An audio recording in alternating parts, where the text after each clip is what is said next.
You are the friend of a man living in death, confidant of a ghoul, witness to a nameless terror.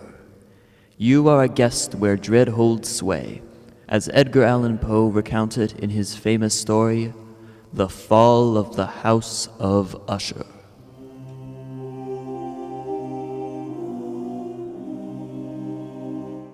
It is with some regret that I believe advisable that I identify myself as a friend of Roderick Usher, certainly the last and perhaps the only friend of that unhappy man.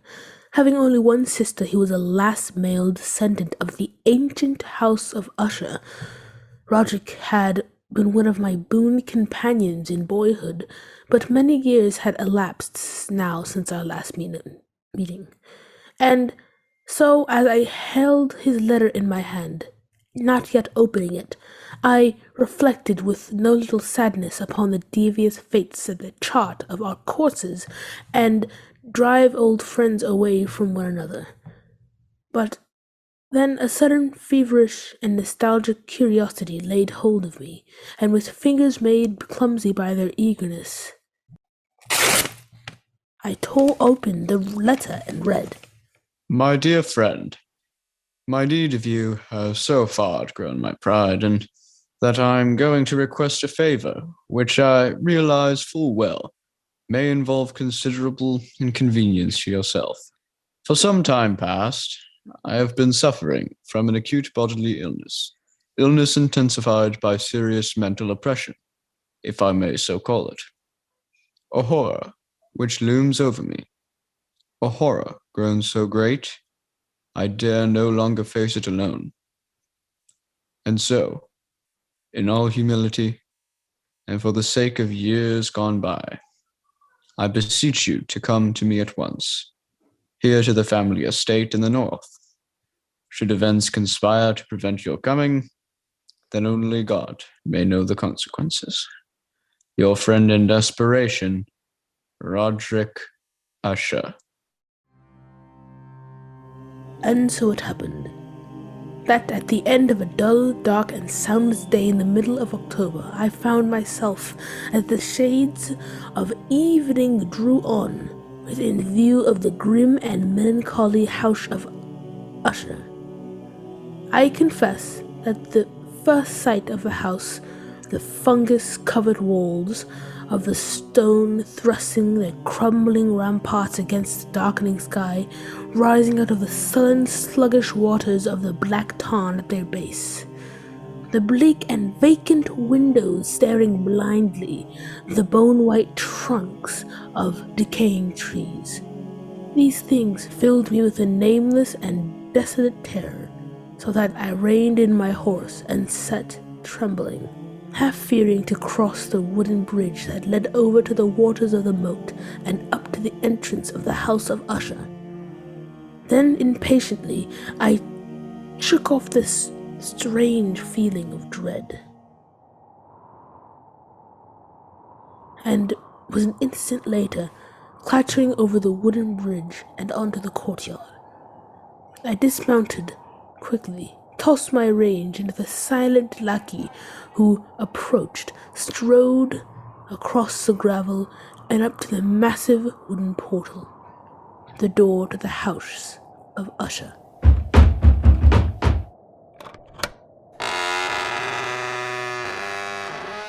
Good afternoon, my name is... I know. You're the friend of Master Roderick.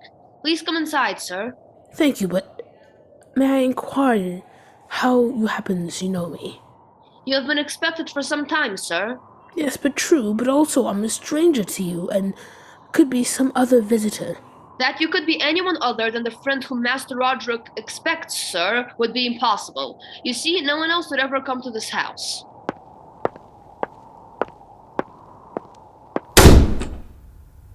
Then I followed his stealthy footsteps through many dark and intricate passages. My earlier foreboding heightened and was made fearful by the somber aspect of the hallways by which we passed. The many unused rooms reaching out with their vast emptiness like some hideous jungle creeper. But at length we stood before the door of the master's studio. and there the servant departed and left me to go in alone. The man across the room, half reclining on the couch, his back turned towards me, did not hear the opening of the door, but for the space of several heartbeats, I saw only the deathly pale and ghastly sunken features of a stranger. Then only with difficulty I can recognize behind that mask my boyhood friend, for surely under the light of heaven no man had ever before so terribly altered in so brief a time as had Roderick Usher. My friend, you've come at last. Thank God you did come. Oh, Roderick, did you not know I would? Could you not be sure that no long years would ever dim the friendship we shared in youth? So many things have dimmed. Youth. It seems so long ago, but now you're here and we'll find it. Relive it all over again. Every glorious moment of it. And all these shadows. All these gibbering phantoms that haunt me. They'll be driven out. And then the sun will shine again and we'll be young again and we'll... Roderick! But forgive me, my friend. My excessive joy at the sight of you after so many years drives me into a frenzy of talk. How many years has it? No matter. It is enough that you are here. Here and brought with you all the lost, all the happy days of my boyhood. But I expected from your letter to find you in serious straits indeed. Instead, you seem in the best of spirits. You have the right to know, but in all frankness, here in your presence, I find it difficult to credit important are those things which only yesterday filled me with terror. True, I've been ill. A nervous affliction, something in the nature of a family weakness, probably. It has affected me with a morbid acuteness of the senses such that, quite often, the least sounds and odors and colors become irritating beyond endurance. I've eaten but little, as you can see. But surely you've retained the services of a physician. A physician? Oh, yes, of course. He calls almost daily. Though it is more often Madeline that he attends. You remember my twin sister Madeline. For her I feel more gratefully than myself. Even today, she's taken to her bed, and I have no doubt will never rise from it again. Oh, what tragedy. The sympathies of my heart go out to you. Oh, but leave it for the present. Leave it to dream of all those happy days we left so far behind. Everything will be different now that you're here. Do you remember when we were... But the happy forgetfulness which Roderick found in my coming was short-lived, and in a few days he had sunk into a morose torpor, from which only occasionally, with frantic difficulty, he could reach the joy of our first few hours of meeting. More often his mental apathy was broken by bursts of vicious temper and violent ill humor. This I could only excuse on the basis of his illness, and that illness began in my mind to assume a most mysterious character. Being unable to divine its true nature from Roderick's hesitant offerings, I took the liberty to questioning the physician a few days later when I chanced to encounter him in a hallway. Yes, she's resting as well as might be expected. But she continues to decline. Is that not correct, Doctor? That would seem to be the case. And the malady, the illness which has stricken her, is it the same as which affects her brother Roderick? I may venture that it is. May I inquire the nature of this illness? As to that, I am unable to say. You imply, then, I have no right to the information. Not at all. I'm confessing to you quite simply, sir, I do not know what afflicts Madeline and Roderick Usher.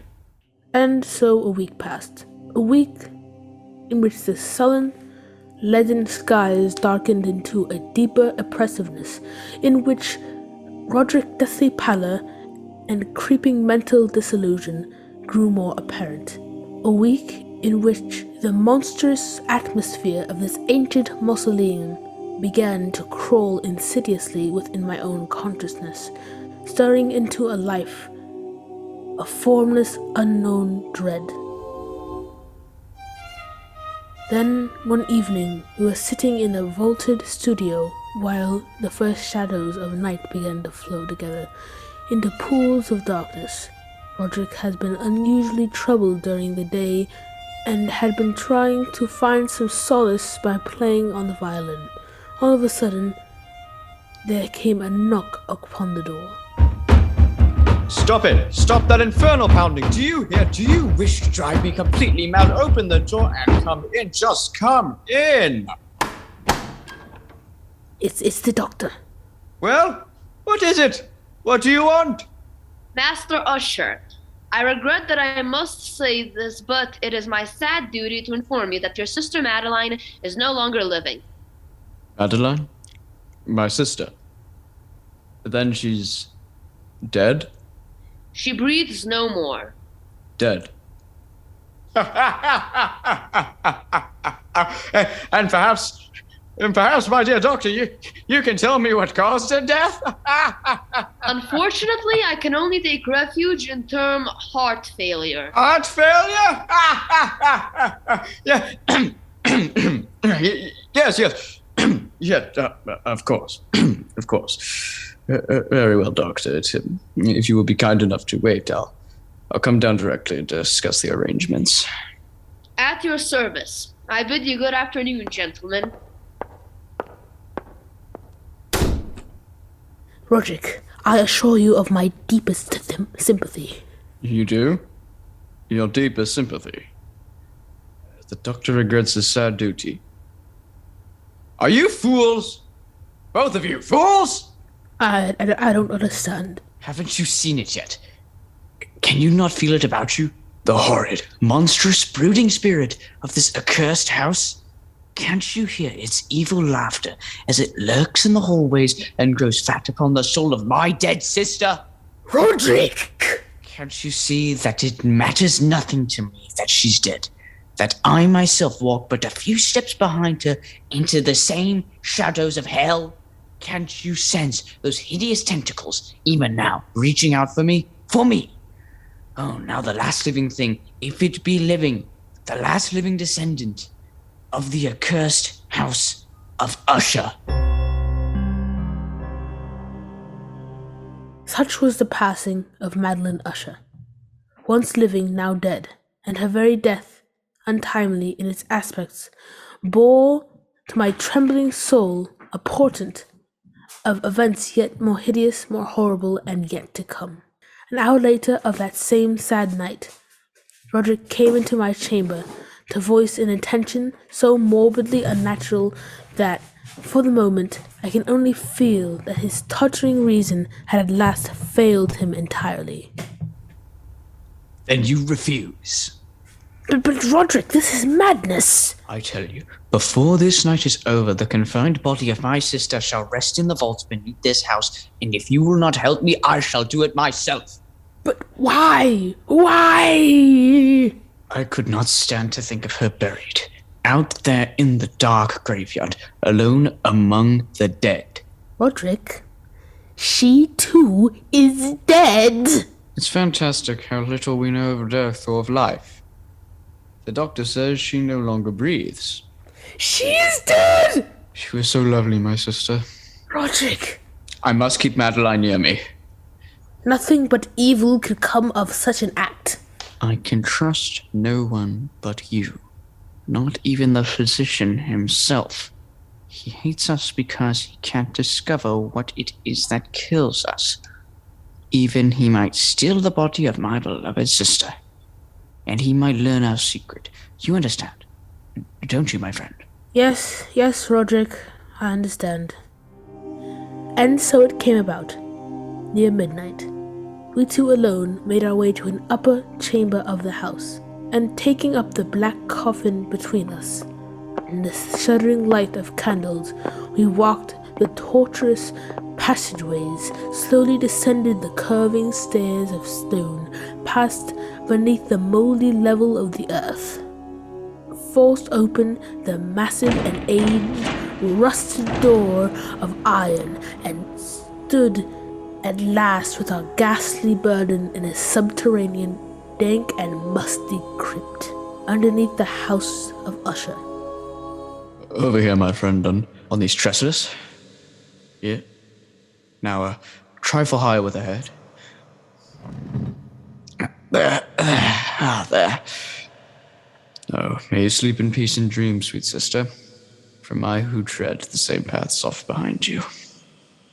Come, Roderick, the thing is done. Oh, wait, stay a moment. We've not yet fixed the coffin lid, see? We've left it loose so it could be turned back. No, I beg you. I'll ask farewell. No more. Look, is she not beautiful? Yes, she was very beautiful. Was? Yes, of course. The look of her confused me. But do you not see it too? The warm glow of the cheeks, the eyes shut softly, those lips half parted. Does it not seem that she may rise up and speak to us at any moment? This gruesome place inspires those morbid fancies. Morbid fancies? But now dead she seems to live, and living seems already dead. Man, you seek out madness. You court it with your very thoughts. And if I do, what matters? What value can there be in reason without the hope of life? Dead, you say, to me. She is dead. Then what certainty will not with equal reason say instead she lives? And that I, the last of Usher, am the one who is already dead. I prevailed upon my friend to leave that mournful place, and so with grim finality we secured the open lid, picked up our flickering candles and departed from the crypt, leaving it alone with its darkness and death. The ponderous portal closed behind us, and then my soul, for one brief instant, felt the dread and awful meaning of eternity. There followed then a week of such dreary gloom and melancholy that my own spirit quavered at the menace of the nameless thing enshadowed in that house. By perceptible degrees, the living soul of Roderick Usher flickered lower. More ghastly grew his pallor, more tremulous the extremity of his terror. The 8th day following the death of Lady Madeline fell upon the last day of grim and grey October, and brought with it, as the curtains of night descended, the fitful breath of a rising tempest, uneasy gusts of sudden rain, and the sound of sullen thunderous rumbles, born of the flares of sheet lightning somewhere behind the lowering squall. I retired at a late hour, but found sleep impossible, at length overpowered by some strange presentiment of evil. I found my reposeful inaction no longer durable, and so I rose, threw on my clothes in haste, and fell to pacing the floor of my darkened chamber. Then, in one instant, a soft sound from the blackness froze my steps in paralysis of terror. A latch of my chamber door was being lifted from without. Who is it? Who is it, I say? It is I, Roderick. Oh, Roderick. What are you doing up and about here? And at this hour, in pitch blackness? Wait, let me light the candles. No, I'm quite used to the darkness. I heard your footsteps and knew that you must be awake even as I was. But can it be that you've not seen it? I don't understand you. I've seen nothing. Then stay. You shall see it, even as I've seen it for these past 2 hours. Oh, wait, I'll throw open the casement window. There. Look. It was indeed a tempestuous yet sternly beautiful night, and one widely singular in its terror and its beauty. The exceeding density of the clouds, which hung so low as to press upon the turrets of the house, did not prevent our perceiving the velocity with which they flew careening from all points against one another. We have had no glimpse of the moon or stars, but, terrible to behold, the undersurfaces of the huge cloud masses, as well as all the terrestrial objects immediately around us.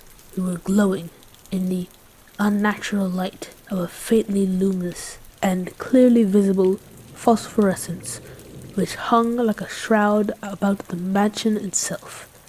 You see, my friend, tonight, the thing grows bold. Gather strength from the storm, and from the dead souls eaten. No, Roderick, you must not look at this! Yeah, I shall close this window and pull these curtains. And now candlelight. Such darkness is the very mother of evil fear. There, now, come, sit here. Suppose I read aloud from some book or another. As you wish. I presume it matters little which. Here is a volume of Mad Trist by Canning. Will it serve? As you said, it matters little. I've always found this scene to be quite entertaining, wherein the Ethelred dreams of fighting a dragon. Now let's see. Oh yes, here it is. And so Ethelred waited no longer to hold parley with the hermit who mocked him from inside the hut, but feeling the rain upon his back and fearing the rising of the tempest, uplifted his axe and quickly made a hole in the plankings of the door from his gauntleted hand. And now, pulling sturdily, he so cracked and ripped under all asunder that noise of the dry and hollow-sounding wood, alarmed and reverberated through the forest. Why do you stop? Why, that's strange. I fancied I just heard the very sound I just read about. Let us say it was caused by the storm. Pray continue. Oh yes, the storm, of course. But Ethelred, upon entering the door, was amazed to perceive no sign of the evil hermit, but instead a dragon of prodigious and scaly demeanor, which sat on a guard before a shield of shining brass. And Ethelred uplifted his axe and struck the head of the dragon, which fell before him with a shriek so horrid and harsh, like whereof was never but. What sound is that? Sound? Oh, the shriek of the dragon, my friend. Read on. Very well. And now the champion, bethinking himself of the shield of brass, approached across the silver floor to where the shield hung upon the wall, but the shield, not waiting for his coming, loosed and fell upon the silver floor with a mighty great... Roderick, I tell you, something moved within this house. That sound, it reverberated through the very walls. Can you tell me you did not hear it? Hear it now? Oh yes, I hear it and have heard it for long moments, hours, maybe days have I heard it, yet I dared not speak. But why? Do you not know we put her living in the tomb? I tell you now, I heard her first feeble movements in the coffin many days ago, and I felt that it mattered little, but now she comes to upbraid me for my haste, and that last dread sound, yes, I heard it, the opening of the metal door to the crypt beneath the house. Now, she comes here. Have I not heard her footsteps on the stair? Do I not distinguish the heavy and horrible beating of her heart? Madman that I am, I tell you that she now stands without that door. But even now, she opens it. There, in the flickering light of candles, in the gloom-encurtained doorway, stood the shrouded body of Lady Madeline. For one shuddering instant, she swayed there. Then, as Roderick uttered a single piteous cry, she fell upon him in violent and now final death agonies and bore him to the floor, a corpse. From that chamber and from that mansion I fled aghast, out from the massive portal, over the causeway, into the night. Suddenly there shot along the path to a wild light. I looked back in heightened terror, for the vast house and its shadows were alone behind me. The baleful gleam came from the setting, a full and blood-red moon, which now shone vividly through a widening crack in the walls of the house itself. And even as I gazed, this fissure opened rapidly. There came a fierce breath of the tempest. The entire lunar orb burst at once upon my sight. My brain reeled as I saw the mighty walls rushing asunder. There came a long, tumultuous shouting, like the voice of 1,000 waters, and the dark, the deep tarn at my feet closed suddenly and silently, forever over the pitiful ruins of the ancient house of Usher.